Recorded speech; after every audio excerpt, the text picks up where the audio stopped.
Alô, comunidade, o ICL Urgente está no ar, com as principais notícias do Brasil e do mundo nesse dia 26 de fevereiro de 2026. A gente chega com as notícias, com a análise a quente, sempre às 5 horas da tarde. E eu saúdo também a muita gente que nos acompanha depois, né? Um programa gravado que fica na internet. Eu peço para você deixar o seu like na nossa transmissão. Você que está nos acompanhando agora, começo da noite, às vezes até já na madrugada seguinte, para saber o resumo desse dia 26 de fevereiro. Então deixe o seu like, que isso nos ajuda muito. Sempre com a gente na atualização de notícias, a Laura Couto. Boa tarde, Laura, tudo bem? Boa tarde, Rodrigo. Boa tarde para você que está nos assistindo pelos canais do Instituto Conhecimento e Liberta, Eduardo Moreira no YouTube, e também pelos nossos canais parceiros, tanto online quanto offline, depois do Urgente. Vou fazer o mesmo pedido do Rodrigo, deixa aqui seu like, se inscreve no nosso canal e aproveita e comenta de onde você está assistindo o ICL Urgente, que eu adoro ler depois onde vocês estão assistindo. Vamos lá, Rodrigo. Isso, Laura. Daí, qualquer dia você conta, assim, né, de onde que as pessoas estão assistindo, para a gente deixar registrado também. Mas eu deixo um boa tarde aqui para você que mora nesse país em que o candidato da extrema-direita resolveu deixar um roteiro completo das negociações pouco republicanas, vamos dizer assim, feitas nos bastidores ali do Partido Liberal. Está sendo chamado de Diário do 01, Diários do Flávio Bolsonaro. Ele anotou tudo numa folha de papel, cifrões, milhões e outros detalhes que vieram à tona porque os jornalistas encontraram aquela papelada em cima da mesa do Flávio, fotografaram e depois divulgaram. Ontem, nós divulgamos, inclusive, aqui no N2, mas eu vou voltar a esse tema. O Flávio Bolsonaro foi obrigado a falar. Tem lá anotações muito estranhas, muito suspeitas, de gente pedindo dinheiro, inclusive, para não ser candidato. Isso aí é um roteiro de como é que funciona o bastidor no Partido Liberal. Então vamos falar disso já já aqui no ICL Urgente, os diários de Flávio Bolsonaro. Mas vamos falar agora de outro filho de liderança importante, o filho do presidente Lula. Cena deplorável no Congresso Nacional hoje, né?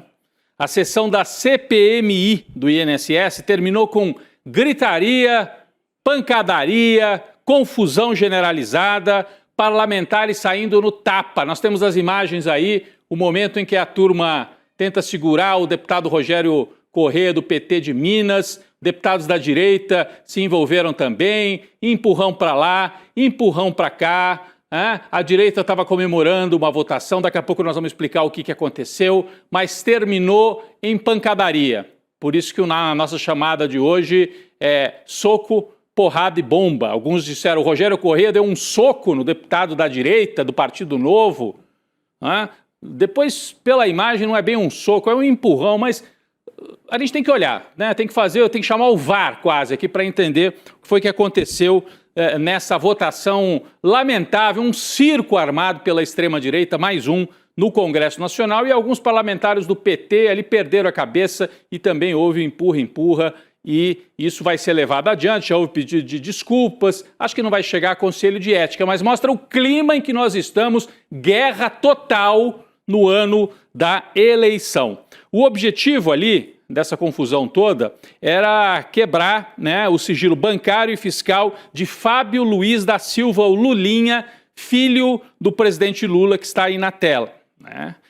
O objetivo, oficialmente, é apurar se Lulinha recebeu dinheiro do careca do INSS, que é investigado nesse esquema.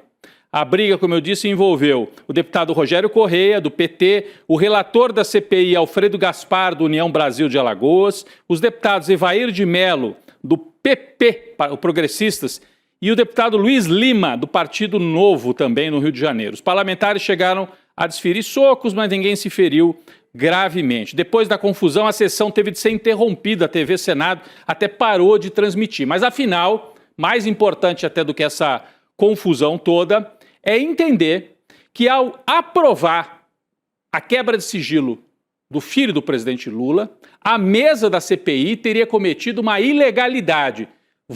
Contou os votos no tapetão. Tinha mais gente contra a quebra de sigilo do que a favor. Mas o presidente ali da comissão resolveu assim mesmo aprovar no tapetão sem contar direito os votos. E o PT está protestando contra isso, porque diz, nós vamos mostrar daqui a pouco as imagens, mostrando que houve uma contagem errada dos votos para favorecer a quebra do sigilo e para armar esse circo todo.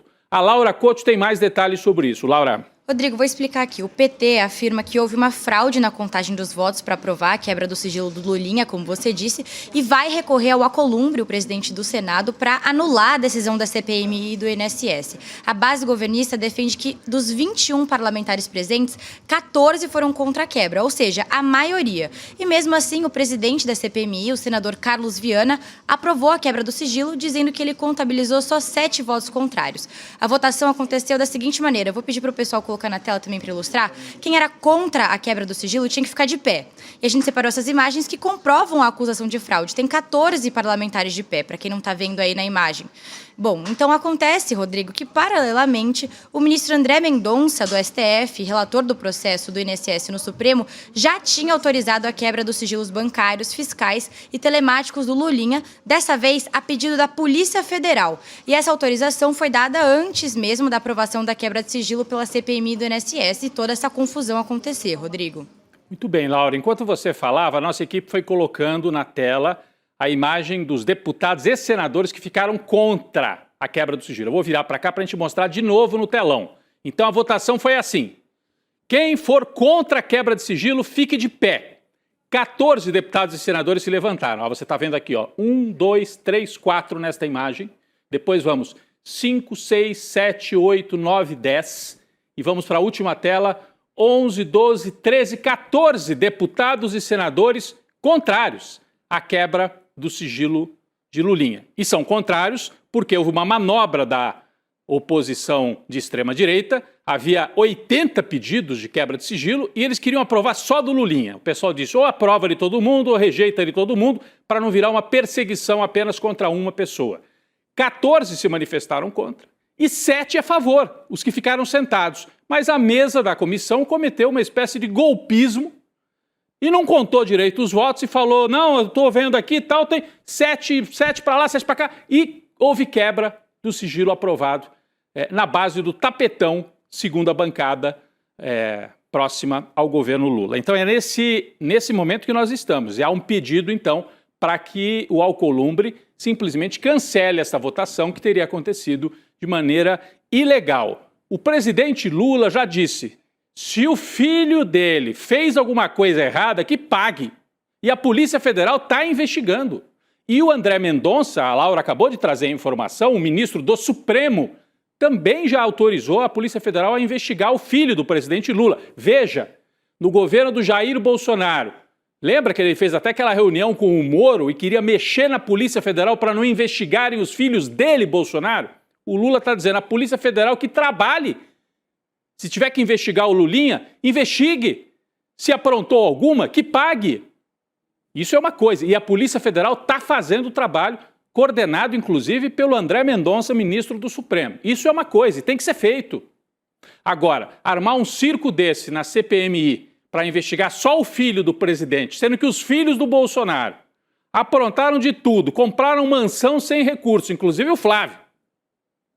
Então vamos deixar a Polícia Federal fazer a investigação direito. Essa turma aqui, na base do tapetão, armou um circo hoje no Congresso. De qualquer maneira, é um momento grave e o governo percebe, acho que a ficha está caindo, de que é guerra total. Não tem espaço, vamos fazer uma campanha propositiva, economia. Se o governo Lula e a base da esquerda e centro-esquerda entrarem frouxos nessa campanha, vão ser atropelados por isso aqui que nós vimos hoje.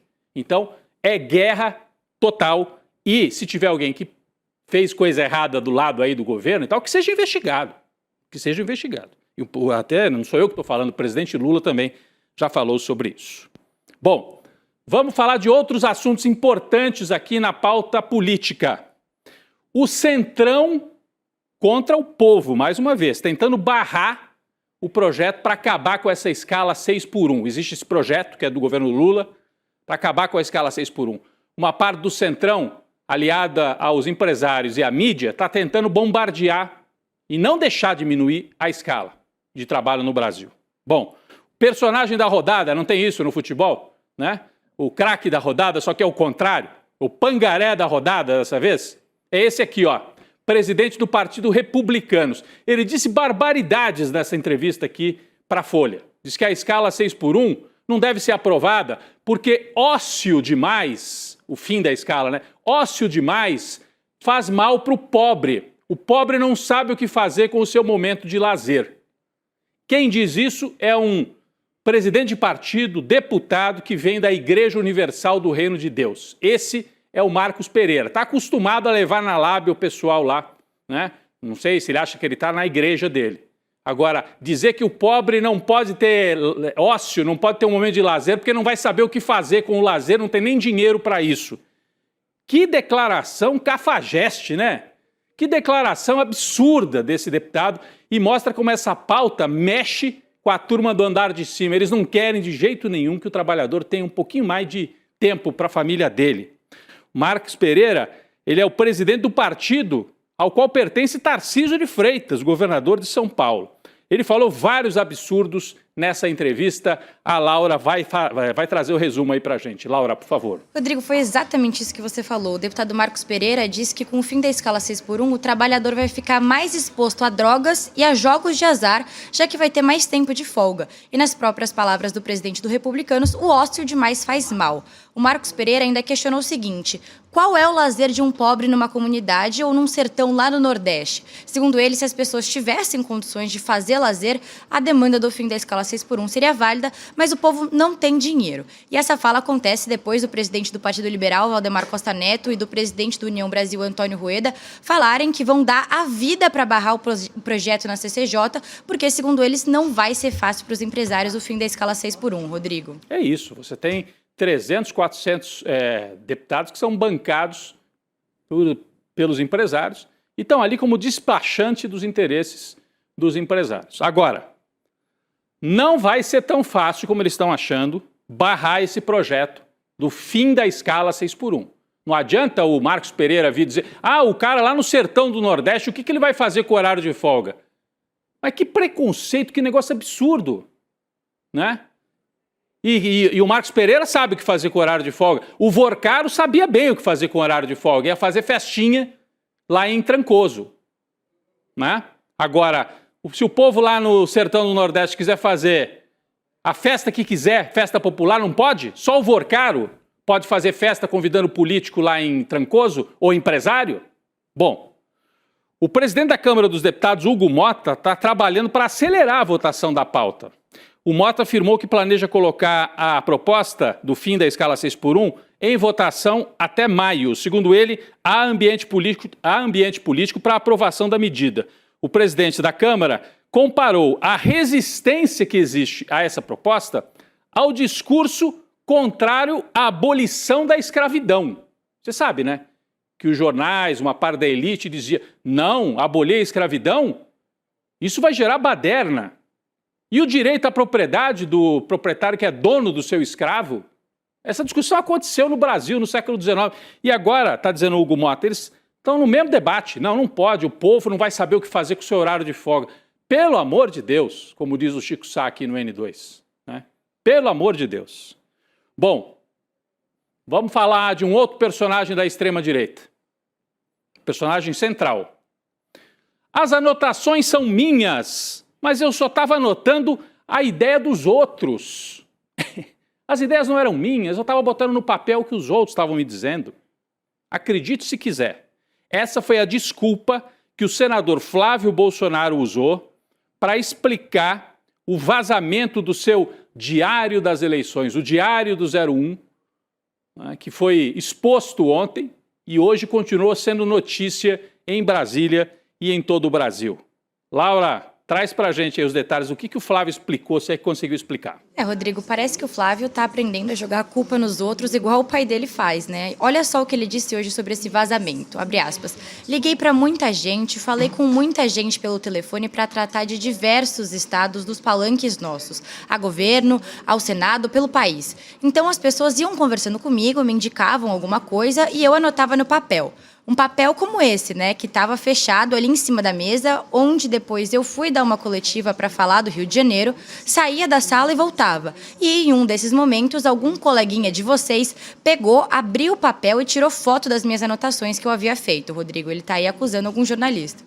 Os jornalistas fizeram o trabalho dele. O Flávio anotou tudo, largou o papel em cima da mesa, o pessoal fotografou e trouxe isso. Se você não viu ainda, nós vamos mostrar agora. Se você não viu ainda, nós vamos mostrar agora algumas dessas anotações aqui no telão. Vamos começar por essa aqui, ó. Porque, para você entender, quem está só nos escutando, vale agora a pena olhar para a tela e entender. O Flávio estava com as lideranças do PL, estado por estado, montando os palanques, governador, senador e tal. Essa aqui é a anotação sobre Mato Grosso do Sul. E aí tem uma anotação aqui, com todas as letras, não tem dúvida nenhuma, que anota, que traz a seguinte informação. Polon, que é o nome de um deputado. Polon pediu 15 milhões para não ser candidato. Não tem dúvida. Polon pediu 15 milhões para não ser candidato. O que quer dizer isso? O Polon faz de conta que quer ser candidato, mas, segundo a anotação do Flávio, está pedindo dinheiro. Se quiserem tirar ele do palanque, tem que pagar 15 milhões para ele. É o que está escrito aqui. Tem uma outra anotação engraçada. Mulher repolho. Isso aqui a gente até tratou ontem no N2. Mulher repolho pediu 5 milhões. Então, quer dizer, tem o Polon e a mulher repolho. Quem será que é a mulher repolho que pediu 5 milhões? São anotações que estão feitas aí. O Flávio falou que a anotação foi distorcida pela imprensa. Essa aqui, né, do Polon. Olha só o malabarismo dele. Aquilo nunca aconteceu. A imprensa, parte da imprensa que estiver falando que ele pediu, é mentira. O que aconteceu foi que uma pessoa conversou comigo que estavam dizendo isso do Polon. Eu anotei para não esquecer de avisar a ele que estavam veiculando essa mentira criminosa contra ele. Tá bom, Flávio, nós vamos fingir que acreditamos nessa sua explicação. Mas, afinal, quem é o Marcos Polon, Laura, que está aí anotado, que ele pediu 15 milhões, né? Ele nega, mas quem é o Marcos Polon, Laura? Rodrigo, o Polon é o clássico candidato do reduto bolsonarista. Ele se elegeu em 2022 com uma campanha baseada na pauta armamentista, ou seja, da bancada da bala. E no Congresso, o Polon manteve o mesmo tom extremista. Uma das propostas mais bizarras dele foi o projeto Minha Primeira Arma, você não ouviu errado, que, como o nome diz, sugere criar incentivos para facilitar a compra do primeiro armamento. Ele também foi um daqueles que fez parte do motim bolsonarista em agosto de 2025 e ele enfrenta, inclusive, processo no Conselho de Ética por causa disso. Além disso, recentemente o Polon afirmou que, apesar de se colocar como candidato ao governo do Mato Grosso do Sul, ele pode concorrer ao Senado se o Bolsonaro pedir, Rodrigo. É isso. E Marcos Polon é esse aí, procurado pelo jornal Folha de São Paulo, negou que tenha colocado sua candidatura à venda, negou, afirmou que a anotação não faz o menor sentido e também afirmou que se trata de uma campanha de assassinato de reputação contra ele. Curiosamente, uma campanha de assassinato de reputação conduzida pelo Flávio Bolsonaro. É isso, Polon? É isso? Só para a gente entender, porque a anotação não foi feita por ninguém da esquerda, foi feita pelo Flávio Bolsonaro. Então, se tem um assassinato de reputação aqui, vem do chefe da campanha da extrema-direita, que é o Flávio. O Polon não foi o único citado nas anotações. Os papéis estão cheios de rabiscos curiosos, estranhos. Vamos ver. A gente aqui tem anotações de outros estados. Olha aqui, Acre, né? Aí tem o nome dos candidatos, Alagoas, o JHC, Amapá, né? E aqui tem uma anotação com 2 nomes de São Paulo. Felício Ramute é o vice-governador de São Paulo. Cifrão aqui do lado. Felício Ramute, Cifrão. Será que quer dizer o quê? Precisa pagar para ele ser candidato ou para ele não ser candidato? Não sabemos. André do Prado, presidente da Assembleia Legislativa, e está escrito aqui, vice, ou seja, vamos tirar o Ramute e colocar o André do Prado no lugar, em São Paulo? É o que dá a entender esta anotação, né? Num outro rascunho, a gente tem mais detalhes sobre a situação em São Paulo. A próxima tela que nós temos aqui com São Paulo em destaque, exatamente, né? Tarcísio de Freitas, Senado, Derrite, número 1, Derrite. E aí, Senado, o segundo nome, quem seria o segundo nome indicado pela família Bolsonaro? Olha só, Renato Bolsonaro, é aquele irmão do Jair, ele mora lá no Vale do Ribeira, na região sul do estado de São Paulo. Na cabeça do Flávio, ele pode ser o segundo candidato em São Paulo ao Senado. É tudo em família. Coronel Melo Araújo, que é o vice-prefeito, Marcos Feliciano e o próprio Eduardo Bolsonaro, mas esse não vai poder ser porque ele está lá enfurnado, escondido, lá nos Estados Unidos, e ele não está bem, como dizem os próprios bolsonaristas. E, pessoal, a gente chega agora a Minas Gerais, tem anotação sobre Minas Gerais também. Minas Gerais, aí o Flávio expôs completamente o vice-governador atual, que se chama Matheus Simões. Olha o que escreve o Flávio nesta folha aqui sobre Minas Gerais. Matheus Simões, repito, atual vice-governador, me puxa para baixo se for o candidato. Porque muita gente acha que esse Matheus é que deveria ser o candidato bolsonarista em Minas. O Flávio diz, esse aí não, esse aí me puxa para baixo se for o candidato. Você acha que o Matheus Simões está feliz com o Flávio Bolsonaro? E aqui não dá para dizer que o Flávio estava fazendo anotações da ideia dos outros, porque me puxa para baixo, é ele mesmo. Ele está querendo dizer, esse cara é tão fraco que vai atrapalhar a candidatura nacional do Flávio. Então, é um mapa completo do que eles podem fazer, mapa completo de atitudes suspeitas, de desprezo por alguns dos nomes que estão colocados aí na mesa. É um registro importante nesse início da pré-campanha a presidente. Bom,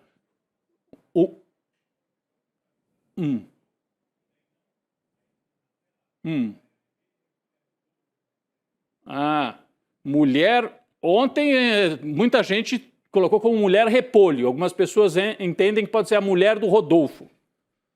Vamos aguardar. Então, esse aqui, voltando à tela do Mato Grosso, a nossa equipe aqui falou. Então, tem essa dúvida. É a mulher repolho ou é a mulher do Rodolfo? Seria a vice-prefeita de Dourados, pediu 5 milhões para não ser candidata? É uma questão. De qualquer maneira, é dinheiro envolvido nas negociatas do Partido Liberal. Agradeço aí a nossa equipe. Bom, falando no tabuleiro político de 2026, antes uma relação de amor, agora uma relação de ódio, hein? O desgaste evidente entre o governador de São Paulo, Tarcísio de Freitas, e o seu secretário de governo, Gilberto Kassab, chegou ao ápice nas últimas semanas. Segundo interlocutores, o climão, ficou assim insustentável. O presidente do PSD, o Kassab, deve deixar a gestão estadual em pouco tempo. Laura, o Kassab, que era tido como o cérebro da gestão do Tarcísio, vai abandonar o barco, é isso? Rodrigo, de acordo com aliados, o Tarcísio está incomodado com uma série de movimentos do presidente nacional do PSD, o Kassab. Em primeiro lugar, o governador não gostou da atuação do Kassab para ampliar o partido, filiando em massa prefeitos e deputados de outras legendas da base do governo. O Tarcísio também estaria insatisfeito com a pressão para escolher o Kassab como vice na chapa reeleição no governo de São Paulo, uma posição que disputa com o atual vice, o Felício Ramute, e também com outro concorrente do Partido Liberal, o André do Prado. Além disso, o governador de São Paulo teria ficado irritado com o vazamento de que Ramute é investigado pela Justiça de Andorra por lavagem de dinheiro. E a cereja do bolo é que integrantes da base do Tarcísio especulam que esse vazamento possa ter partido do próprio Kassab ou do André para minar as chances do Ramute continuar no cargo de vice. Tanto o André quanto o Kassab negam qualquer participação. Rodrigo. Ramute e André do Prado, os dois citados ali naquele documento, naquele diário lá do Flávio, o Ramute com aqueles cifrões. Muita gente dizendo, será que foi o Kassab que vazou a história de que o Ramute tem dinheiro no exterior escondido para queimar o Ramute e abrir a vaga de vice? Olha, é o momento da gente ver como é que funcionam essas operações. Antigamente o pessoal era mais discreto, agora é tudo na base explícita. E o Flávio ajudou, colocando o documento, ali essas anotações todas ali em cima da mesa. Atualizações agora do caso Master. O ministro do STF, André Mendonça, relator do caso, depois que o Toffoli saiu, deu uma aliviada para os irmãos do ministro Dias Toffoli. Mendonça determinou que José Eugênio e José Carlos Dias Toffoli, irmãos do Dias Toffoli, que é ministro, né? Que esses dois irmãos não são obrigados a comparecer à CPI do crime organizado. A decisão segue a mesma jurisprudência que Mendonça usou para o próprio André Vorcaro. O ministro Mendonça entendeu que os dois irmãos foram convocados como investigados, porque tem uma denúncia de que eles têm ligações com o Vorcaro. E por isso tem a garantia constitucional de não se autoincriminarem num depoimento a uma comissão de inquérito. Do outro lado, Toffoli, né, deve estar agradecendo muito ao Mendonça, mas ele ganhou mais um apoiador explícito. Olha quanta gente querendo proteger a família do Toffoli, e ele mesmo. O presidente da Câmara, Hugo Mota, saiu em defesa hoje da atuação de Toffoli no caso Master. Em entrevista ao site Metrópolis, Mota afirmou que houve um exagero por parte da mídia e, no geral, em relação ao papel que Toffoli cumpriu no relatório sobre esse tema do Master. Então tá, eu não vou nem ler inteira a fala do Hugo Mota, mas é uma defesa. O que será que essa gente tanto articula para proteger o Toffoli? Claro, o Toffoli mostrou disposição de proteger a turma do Centrão. E agora eles estão retribuindo para dizer, não abandonamos você no meio do caminho. Vamos ajudar a sua família, vamos ajudar você, fazer declarações e tentar poupar os seus irmãos nesse enrosco, envolvendo, sim, o ministro Dias Toffoli. Pessoal, o julgamento dos penduricalhos, lembram?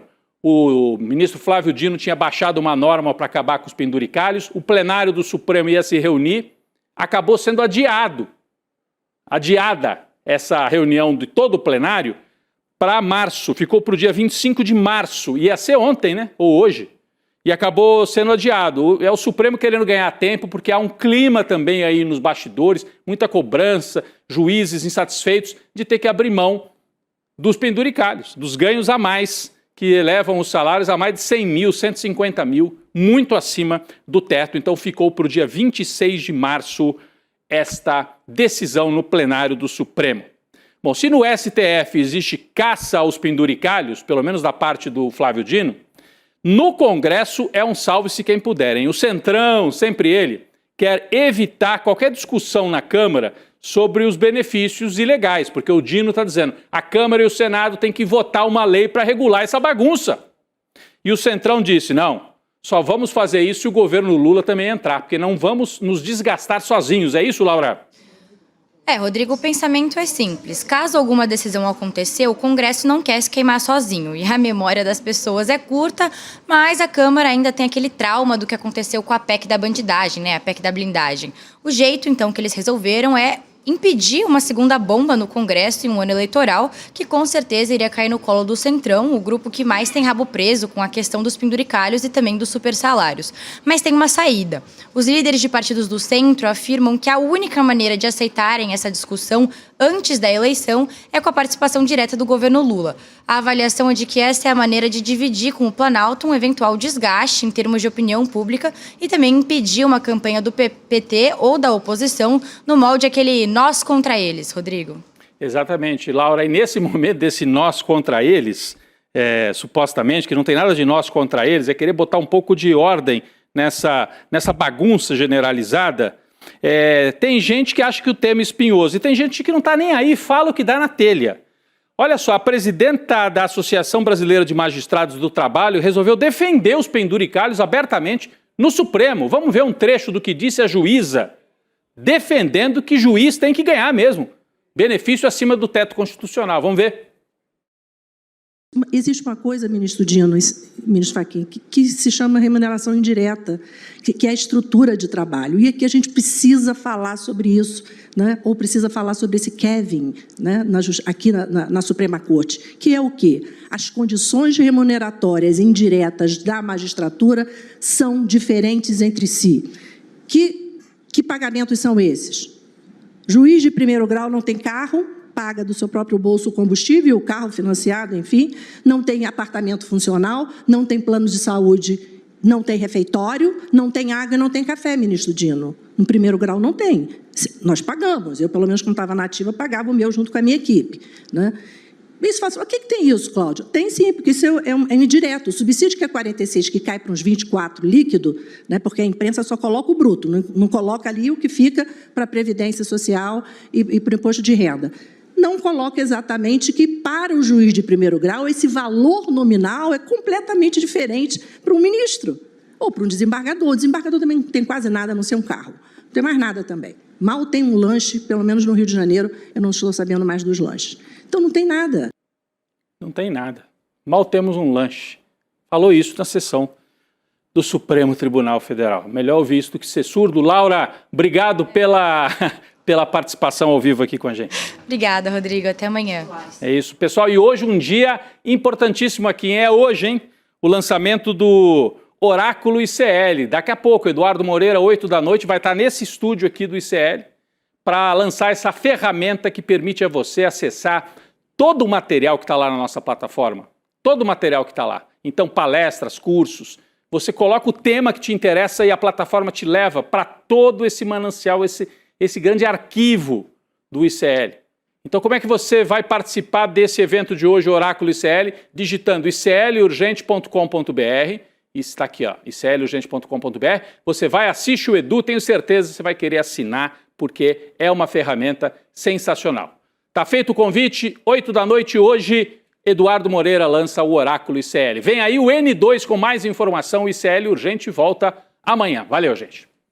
É hoje, turma, chegou o grande dia. 8 horas da noite a gente vai lançar a ferramenta revolucionária que muda completamente o jogo, não só para aprender as coisas, mas para esse ano tão difícil como 2026. É uma ferramenta que vai fazer você ter ao seu lado o tempo inteiro as maiores cabeças pensantes do Brasil e do mundo, de uma maneira rápida, prática e pessoal. Uma ferramenta única no mundo, fruto de mais de um ano de desenvolvimento do ICL. Todo mundo precisa assistir e ter acesso a essa ferramenta para, nesse ano, a gente sair vitorioso. Don't waste my time. Na loja Sou ICL você encontra camisetas, canecas, mochilas e bonés que carregam ideias.